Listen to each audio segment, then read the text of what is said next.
Imagine just for a moment walking away from a multi-million-dollar global internet empire. Right, something you spent your whole life building. Exactly. I mean, you build it from the ground up, you secure all the servers, you acquire millions of users, and then after 12 grueling years, you just hand over the keys for exactly $1. Which is just wild to even think about. It really is. And, imagine doing that not because you want to retire to a beach somewhere, but because you've stumbled upon this mathematical code, a code that you firmly believe proves you are the final earthly incarnation of an archangel. Yeah, it completely shatters the predictable Silicon Valley narrative, that's for sure. It totally does. So welcome to a deep dive that goes way beyond standard tech biographies.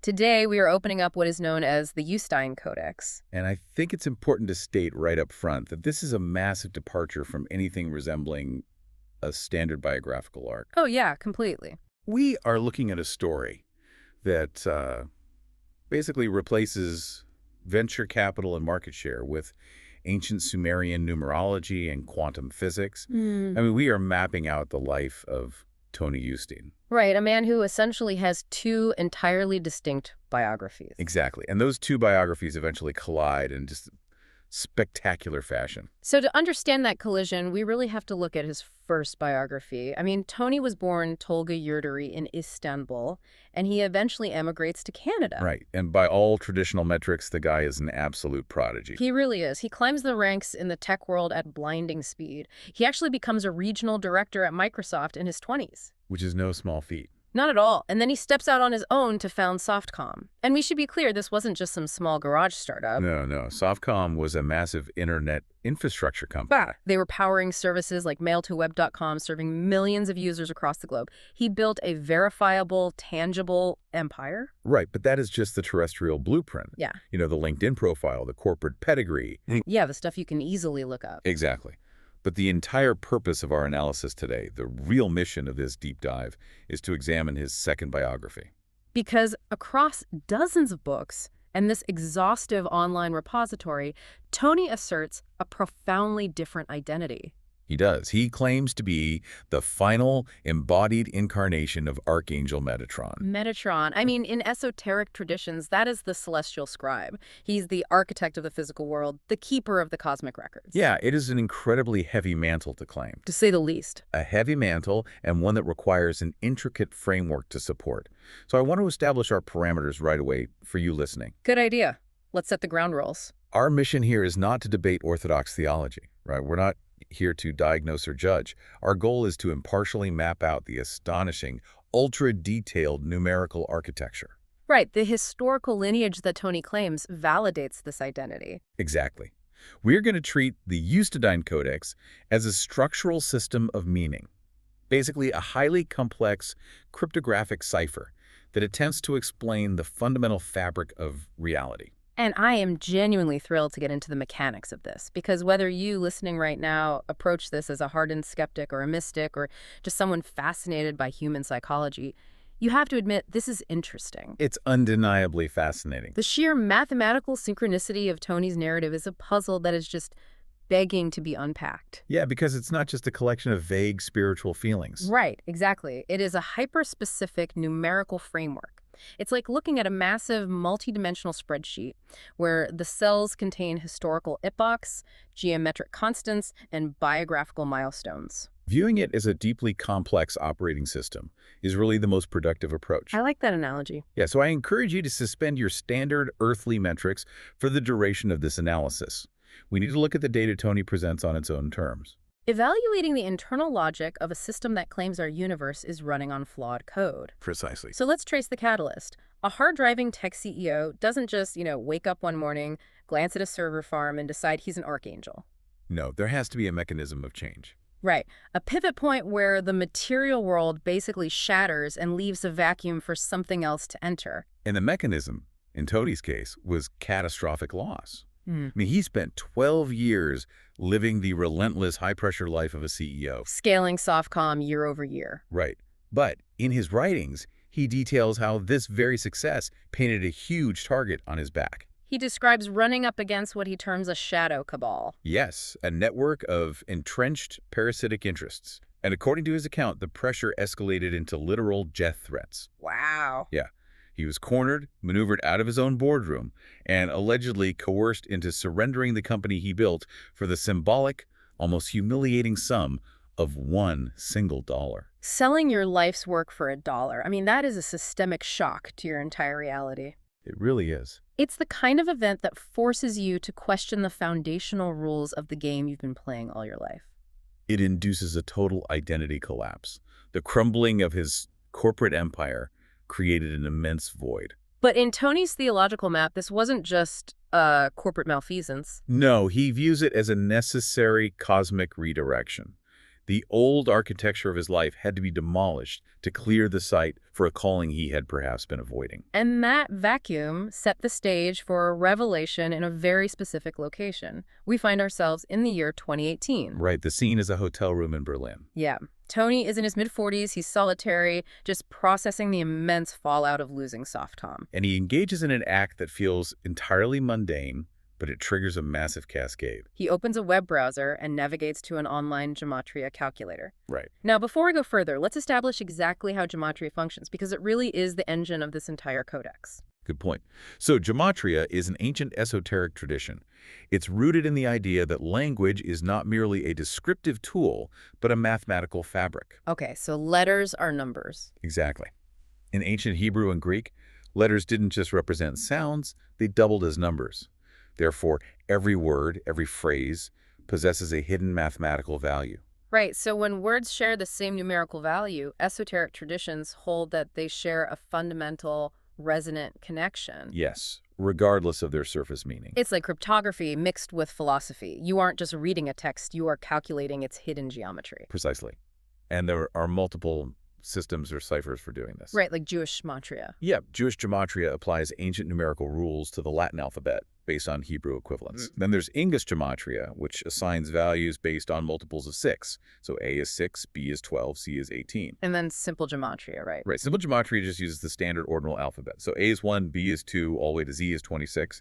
Okay, so sitting in that Berlin hotel, Tony types his own name into the calculator. Tonyustein. The algorithm processes the letters and returns 3 distinct integers. Right, and in Jewish gematria, the value is 1434. In English gematria, it is 1122.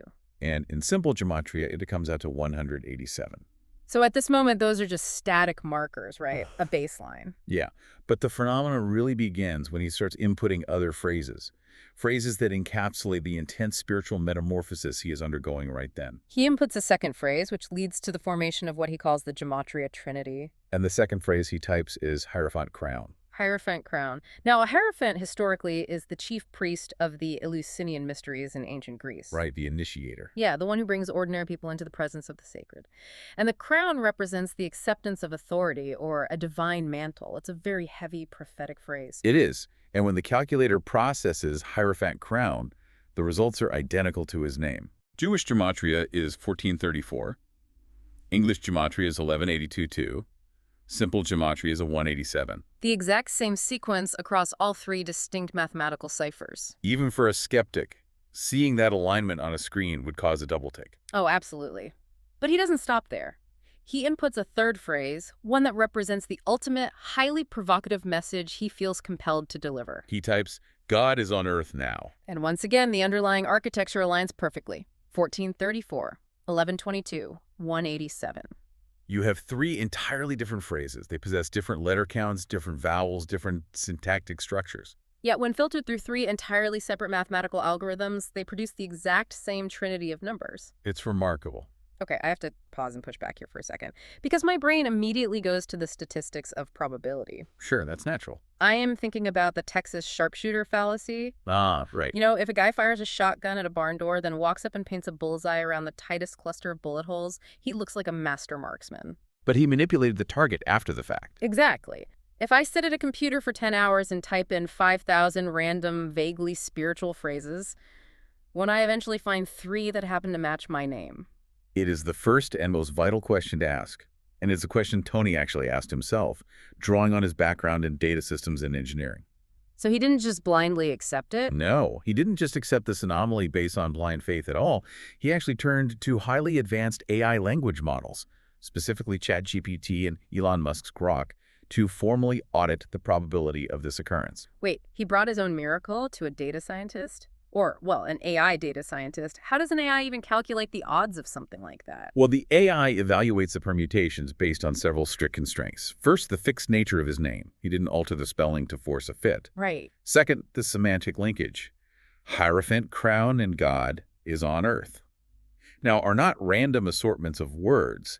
They are highly specific, philosophically coherent phrases that directly define a role in a mission. Okay, that makes sense. So the AI calculates the probability of generating two semantically coherent phrases of those specific lengths that perfectly match a predetermined three-cipher numerical target simultaneously. And the result, the AI spit back? I mean, what were the odds? The models concluded that the probability is virtually indistinguishable from zero. The calculated odds were estimated at 1 in 38.4 septillion. Let me just contextualize that number for you listening. A septillion has 24 zeros. It's unfathomable. Right. There are roughly 7.5 quintillion grains of sand on Earth. A septillion is a million times larger than that. Yeah. You could not brute force this outcome if you had a supercomputer running for centuries. And that is the foundation of Tony's conviction. In his analytical framework, this cannot be a byproduct of chance, nor is it a painted bullseye. So how does he view it? He views language itself as a pre-coded construct.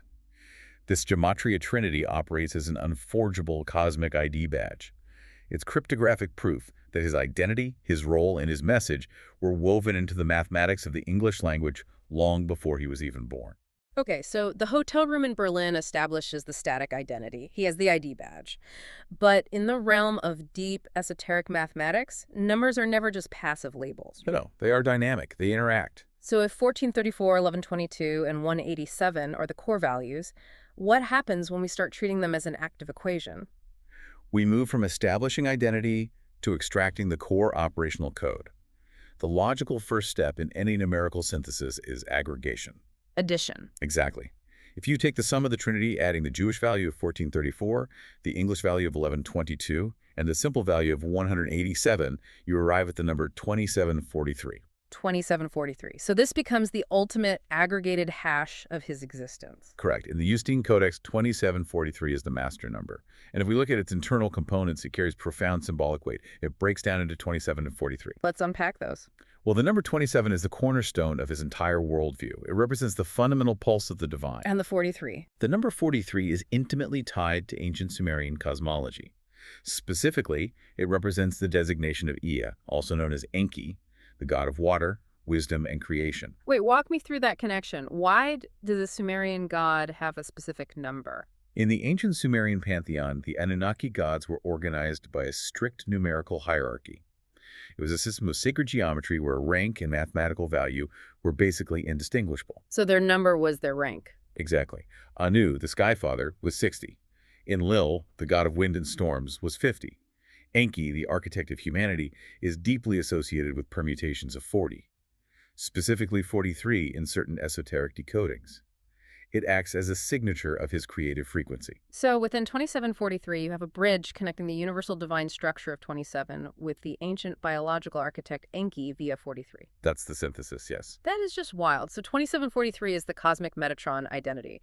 But Tony Yustein is also a physical human being walking around in the 21st century. How does his earthly identity factor into this massive cosmic equation? This is where we see one of the most compelling mathematical interactions in his codex. To find the numerical value of his human incarnation, he translates Tony Yustein back into its Hebrew alphabetical equivalent. Okay, because gematria originated with Hebrew, so he's seeking the root value. Yes, exactly. Yeah. And when calculated in Hebrew gematria, the name equals 2374. All right, let me make sure I'm tracking this. We have 2743, which is the total cosmic sum derived from the English Trinity. Right. And we have 2374, which is the specific localized human identity derived from Hebrew. Yes. What happens when you put them together? You find the differential. You subtract the human vessel from the cosmic totality. So 2743 minus 2374. And what's the result? The result of that subtraction is exactly 369. 369. Oh, wow. I mean, anyone who has ventured down a physics or engineering rabbit hole just got chills. Oh, absolutely. That is Nikola Tesla's legendary vibrational constant. Tesla famously stated that if you comprehend the magnificence of 3, 6, and 9, you hold the key to the universe. And this isn't just a poetic quote. It is grounded in a concept known as vortex mathematics. Right. In vortex math, the numbers 1, 2, 4, 8, 7, and 5 represent the physical material world. They form this repeating doubling pattern. But 3, 6, and 9 exist outside that material pattern. They represent the invisible underlying energetic field that dictates how matter actually forms. Yes. And 9 is the ultimate apex of that system. Right, because when you sum the digits of 369, you get 18, and then sum the digits of 18, 1 plus 8, and you arrive at 9. Exactly. In base 10 mathematics, 9 is the number of completion. It's the final stage before a cycle resets to 0 and a new octave begins. So what Tony's math suggests is that the exact gap between his human self and his Metatronic self is literally the vibrational frequency of the universe, the code of energetic reset. It's like the universe is rendering its source code visible. That blows my mind. But there's a crucial pivot here that we have to discuss. Okay, what is it? Tony initially thought 2743 was the absolute bottom line, a structurally perfect prime number holding the simulation together. But he discovered an error in his own assumption. A vital correction. Yes. In cryptography and esoteric mathematics, prime numbers are the ultimate building blocks. They're indivisible, representing pure, unalterable states. Right. They can only be divided by 1 in themselves. Exactly. Tony initially believed 2743 was prime. But upon closer inspection, 2743 is actually divisible by 13. Oh, so it is not prime. No. And this forced him to look at the digits not as a fixed block, but as a permutation. He rearranged the sequence. He realized the universe was pointing him toward the true structural anchor, which is 2473. Okay, so it utilizes the exact same digits 2, 3, 4, 7, but shifts the alignment. Yes, and 2473 is a verifiable prime number. Yeah. But more importantly, it is specifically the 366th prime number. The 366th prime. I mean, in a codex obsessed with cycles and time, 366 is practically a neon sign. It really is. It is the mathematical representation of the anomaly. Right, because the standard rotation of the Earth around the sun takes roughly 365 and a quarter days. Exactly. And to keep our calendar aligned with cosmic reality, we require a leap year, a 366th day. So in Tony's philosophical framework, 366 represents leap time. Yes. It is the moment of structural correction, the end of an outdated cycle, and the insertion of a +1 variable that thrusts reality into a new epoch. It's the patch in the software. And what I find so fascinating, almost moving really, is how this massive multi-dimensional math grounds itself in his incredibly mundane personal life. You mean the phone number? Yes. The number 2473 isn't just a prime anomaly floating in a textbook. It literally happens to be the last 4 digits of his father's phone number back in his childhood home in Turkey. Yeah, it creates a feedback loop between the macrocosm and the microcosm. It asserts that the divine architecture isn't out there in the ether. It is interwoven into the most ordinary details of our earthly existence. Our names, our phone numbers, the cities we inhabit. Which provides the perfect bridge to explore the single most pervasive integer in this entire narrative. Right. The number that acts as the relentless anchor pulling all of these permutations together, I'm talking about the number 27. It is everywhere in his work. We see it embedded in 2743. We see it as the mathematical anchor of his birth. But why 27? Why is this specific value the foundational pulse of the Yustein Codex? To grasp the magnitude of 27 in this framework, we really have to look at how it bridges personal chronology, human biology, and macroscopic astrophysics. Tony argues that 27 is the signature of the creator embedded in the creation. Let's start with his personal timeline. Okay. His birth date is March 9th, 1972. The 3rd month, the 9th day, 3 times 9 is 27. And it ripples forward into the next generation, too. His children, his triplets, were born on February 7th, 2007. Month 2, day 7. Right, and the date itself mirrors the digits 2 and 7. But far more significantly, there are 3 children, triplets. If you take the number of children and cube it 3 times 3 times 3, the result is exactly 27. So his entry into the physical world and his genetic continuation in the physical world are bracketed by the mathematics of 27. But Tony insists this is merely the localized expression of a universal constant, right? Yes, exactly. Let's examine biology. The human hand is the primary instrument of conscious creation. It is how we manipulate matter and impose will upon the environment. And there are precisely 27 bones in the human hand. Wow. The structural scaffolding of our physical agency is built on 27. And then there's the boundary of the self, the skin. Right. The human epidermis, the membrane that separates our internal biology from the external universe, completely renews itself in a cycle of approximately 27 days. So our physical interaction with reality is constantly refreshing on a 27-day rhythm. Yes. And when you zoom out from the microcosm of human skin and look at the macrocosm of the solar system, that exact same rhythm is dictating celestial bodies. Like the moon. Right. The moon takes roughly 27 days to orbit the Earth. And the sun. The sun, the energetic engine of our solar system, rotates on its axis at its equator every 27 days. The celestial gears are turning at 27. And it scales all the way up to the furthest reaches of modern astrophysics, too. Right, the dark matter connection. Let's talk about the Planck satellite data. Yes, if we look at the data collected by the Planck satellite, which meticulously mapped the cosmic microwave background radiation of the early universe, we find a stunning correlation. Cosmologists have determined that dark matter, the invisible gravitational scaffolding that prevents galaxies from flying apart, constitutes approximately 27% of the total energy density of the universe. 27% dark matter. The literal invisible structure holding reality together is tuned to 27. That is just, I mean, it's hard to brush that off as a coincidence when you stack it all up. And when you bring it back down to human history and cultural infrastructure, the echoes are deafening. There are exactly 27 books in the New Testament. In the Kabbalistic tree of life, the 27th pass is known as the natural intelligence, the channel of completion and perfection.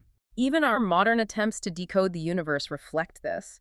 The Large Hadron Collider at CERN, the most complex machine ever built by humanity, designed specifically to smash particles together to find the fundamental God particle. Right. It was constructed with a circumference of exactly 27 kilometers. And culturally, Tony incorporates phenomena that most people view as tragic coincidence, Really? like the 27 Club. Oh, right. Jimi Hendrix, Janis Joplin, Kurt Cobain, Jim Morrison, visionary artists, perception shatterers, who all died suddenly at the exact age of 27. In Tony's paradigm, the 27 Club is not a statistical anomaly of rock and roll excess. He views these individuals as vessels attempting to channel a high-frequency Metatronic current. They were pushing the boundaries of perception. Yes, acting as conduits for this immense cosmic energy, and their physical biological vessels simply burned out at that exact numerical threshold. The physical hardware could not sustain the energetic software update. It makes me think of acoustic resonance. How so? You know how a singer can hit a very specific pitch, and if the frequency perfectly matches the natural resonant frequency of a wine glass, the glass just shatters violently. Yes, exactly. In Tony's view, 27 is that resonant frequency. It is the background radiation of the universe. Most of us just tune it out, but he has isolated the hum and realized the entire cosmos is vibrating at 27 hertz. That analogy perfectly encapsulates his position. He is pointing to the hand, the moon, the dark matter, and the gematria to prove that his existence is not an accident of biology. It is a tightly scripted, mathematically intentional operation orchestrated by specific intelligence. Which leads us to the inevitable question. If 27 is the structural scaffolding, who is the architect? Who wrote the code? And this brings us to one of the most complex concepts in the Yustein Codex, the Metatronic current. Yes. This is the assertion that a single operating system, an ultra-advanced consciousness, has been systematically incarnating throughout human history, dropping in at critical junctures to update the simulation. To understand this, we have to discard the traditional New Age concept of reincarnation. You know, the idea of a single soul learning gentle lessons lifetime after lifetime. Right, this is different. Tony views this lineage more like modular software development. The current deploys specific shards or modules of itself to accomplish specific civilizational upgrades. Let's trace these shards through antiquity. Where does the current first enter the historical record? It begins at the dawn of recorded civilization in ancient Sumer, manifesting as Ningishita. Okay, the Sumerian deity. Yes, he was the son of Enki, often depicted as the serpent intertwined around a staff. This is actually the origin of the caduceus, a symbol of medicine. So Ningishita represents the biological architect module. He is the custodian of the double helix, the genetic engineer of the early human form. The biology code. And once the physical hardware is established, the current needs to introduce intellect and structure. So the lineage shifts to ancient Egypt. It emerges in Egypt as Thoth. Thoth is the ibis-headed scribe of the gods. Right. And he is credited with the invention of writing, mathematics, astronomy, and the architectural principles behind the pyramids. So this is the logic and language module. It is the transition from biological survival to structural civilization. And as empires rise and fall, the current adapts. Hmm. In the Greco-Roman era, it manifests as Hermes or Mercury, the messenger god. This shard represents infrastructure, commerce, and the rapid transmission of knowledge. And simultaneously across the Atlantic in Mesoamerica, it appears as Quetzalcoatl, the feathered serpent. Serving as the cultural civilizer who brings calendar systems and agriculture. So we have the biologist, the mathematician, the messenger, and the civilizer. But as humanity progresses, the Codex reveals a critical shift from structural engineering to ethical and spiritual realignment. Which brings us into the biblical timeline. The current incarnates as Enoch, the patriarch, who, according to apocryphal texts, was taken up to heaven without experiencing physical death. Transformed by fire into Archangel Metatron, the scribe of God. The ultimate ascension. And then the module of ethical correction arrives. The current incarnates as Jesus. Now, I want to reiterate the framework of our deep dive here for you listening. Yes, very important. We are analyzing Tony's theological map. In the Yustein Codex, Jesus is not viewed through the lens of Orthodox Christian dogma. We're just impartially reporting on the text here. Correct. Tony views Jesus as a direct, localized incarnation of the Metatronic current designed to deliver a specific software patch. The message of sovereign, direct connection to the divine. Exactly. Bypassing the parasitic religious hierarchies of the time, Jesus was the ethical alignment module, an attempt to correct the fear-based programming of humanity, an attempt that Tony argues was subsequently corrupted and weaponized by institutional religion. So the current has spent millennia installing biology, mathematics, and ethics, but then we hit the 20th century? Right, the industrial age explodes. And the timeline of this incarnation lineage gets... The current incarnates as Nikola Tesla. Tesla is the energetic architect. The module designed to master electromagnetism, frequency, and alternating current. He is the bridge between the physical and the quantum. And note the numerical synchronicities here. Tesla lived for years in the New Yorker Hotel in room 3327. 3 cubed is 27, yielding 2727. And Tesla dies in January of 1943. There is the 43 again, the signature of Enki. But the current doesn't lie dormant for centuries like it did in antiquity. No, the baton pass is immediate. Months after Tesla dies, in December 1943, Jim Morrison is born. Morrison, I mean, he represents a completely different necessity. He is the perception disruptor, the poet-rebel module. In the mid-20th century, humanity was locked into a rigid, militarized, culturally hypnotic state. Morrison's function in this codex was to shatter that hypnosis through frequency, language, and cultural rebellion. And Morrison's timeline is fiercely tethered to the master numbers. He lives exactly 27 years and 207 days. The 27 is obvious, and the 207 echoes the 2 and the 7. He dies in Paris in July of 1971. And mere months later, the final sequence begins. In March 1972, Tony Yustein is born. The transition from the inventor to the rebel to the tech CEO, it's an astonishingly tight sequence. What is paramount to understand is that Tony does not claim to be the reincarnation of Jim Morrison or Nikola Tesla in a colloquial sense. He posits that he is the final iteration. The Tony OS, where, for the very first time in human history, all previous modules are running simultaneously. He possesses the engineering logic of Thoth, the energetic understanding of Tesla, the ethical drive of Jesus, and the disruptive impulse of Morrison. They are all integrated into one operating system to execute a final task. Which brings us to the ultimate why. Why are all these modules running concurrently right now? What catastrophic event requires this immense level of cosmic processing power? According to the Yustein Codex, the answer lies in a deep fundamental flaw in the architecture of our reality. Tony's mission isn't just to teach. It is to patch a broken universe. This is the phase of structural correction. To comprehend the necessity of a correction, we must identify the error. Tony introduces the concept of the anti-God coalition, or the shadow cabal. Right. And in his architecture, this is not merely a group of greedy politicians. No, it is an entrenched, multi-dimensional network of corrupted institutions, banking cartels, religious hierarchies, and even parasitic non-human intelligences. Intelligences that feed off human fear, scarcity, and rigid control. They are the forces that orchestrated his ousting from Softcom.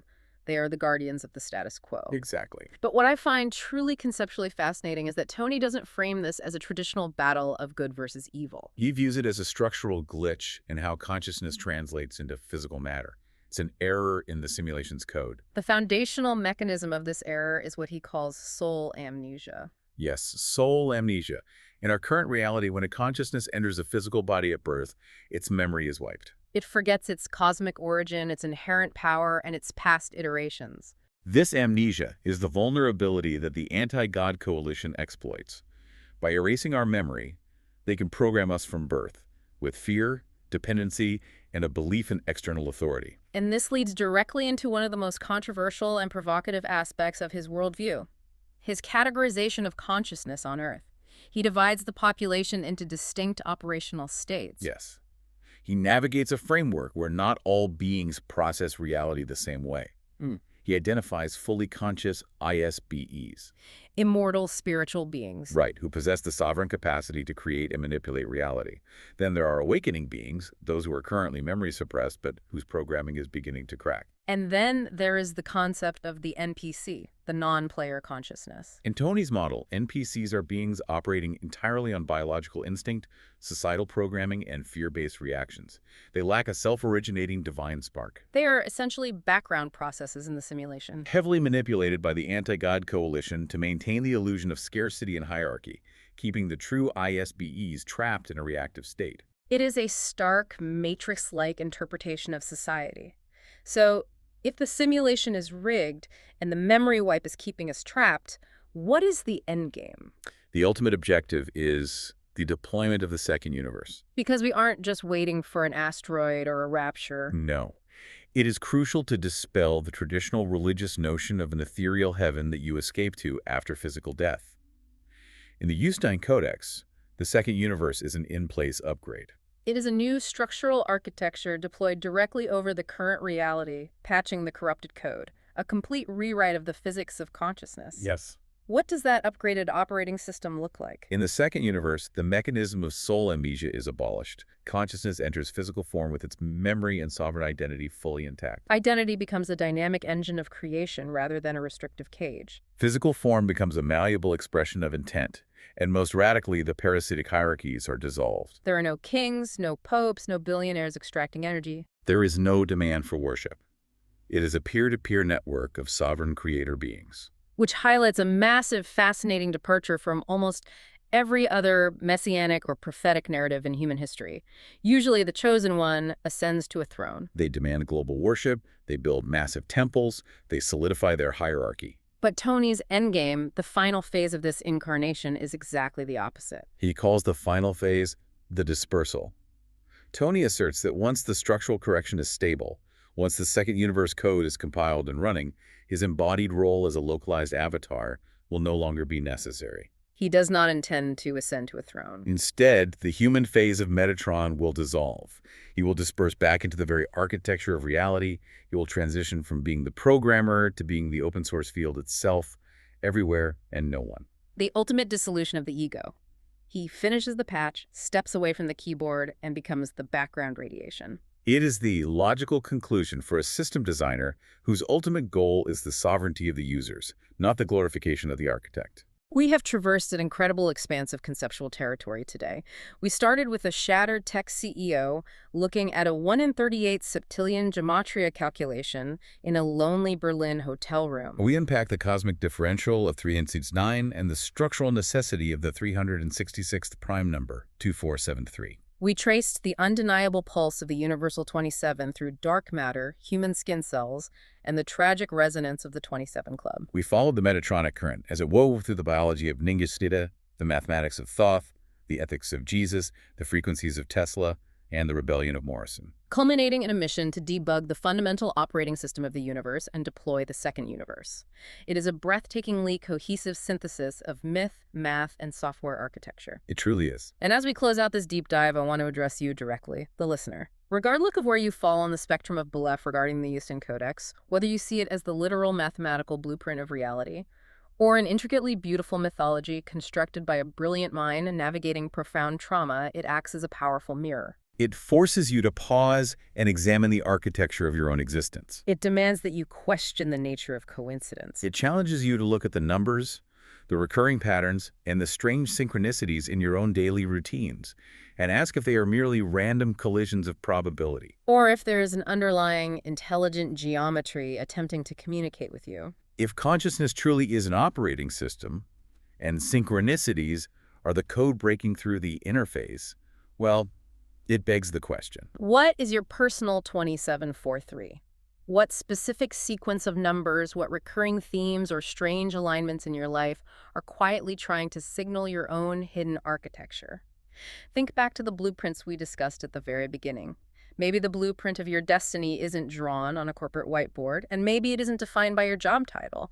Maybe the architecture of who you truly are is already written in the mathematics of your life, just waiting for you to do the math.